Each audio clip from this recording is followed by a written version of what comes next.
This recipe, written by Keith Crook, is a recipe for tea, coffee, or cocoa.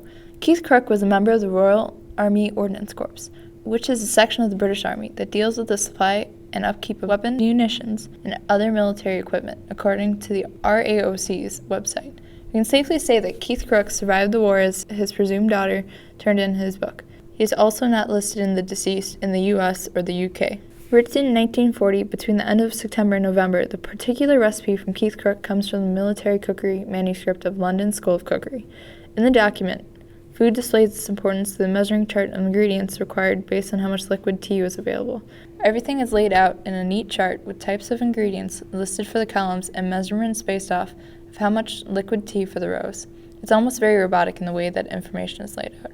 It makes sense, though, as the recipe is for 100 or more soldiers. It shows that tea was created quickly for mass groups, as it is devoid of artistic language. Crook's never intended for anyone to read, as the apparent lack of spelling can be seen through the document. He misspells the word receive, with the swap of the I and the E, and it is also possible he misspells the word Abyssinia. The word Abyssinia cannot be found on the web, but Abyssinia can. Abyssinia used to be the name for current-day Ethiopia, and is recognized by that name today in only a few languages.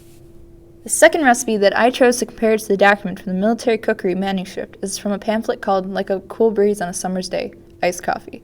The pamphlet was created in the 1930s in the United States. It allows for an insight into a world before the war, where war tensions are rising. The document is created by A&P, or the Great Atlantic and Pacific Tea Company. The company was one of the largest stores in America. It is renowned for its famous 8 o'clock coffee, which is #1 brand in the United States at the time. The coffee recipe displays not just one type of iced coffee, but rather different ways to make iced coffee. It differs from a dry feel from the documents from the military cookery manuscript. It shows that food can be a luxury and can be enjoyed through endless possibilities. With that in mind, it is intended for 1 to 6 people rather than 100, so that one can actually spend time making their creation. Like a Cool Breeze on a Summer's Day, iced coffee is intended for a large audience who may be interested in A&P's coffee products.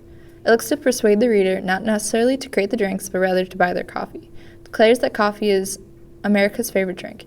It also promotes that anyone can easily follow the recipe and attempts to grab the attention of those inexperienced chefs.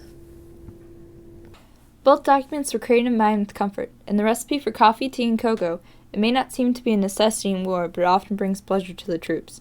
In overwhelming situations, sometimes it's best to have a reminder of home. This is similar to Like a Cool Breeze on a Summer's Day, iced coffee. The main idea is to persuade the audience that comfort will come with iced coffee, as it is refreshing during the hot summer months. Though documents take place in very different times and in different places, it would appear that both agree that comfort is the greatest luxury.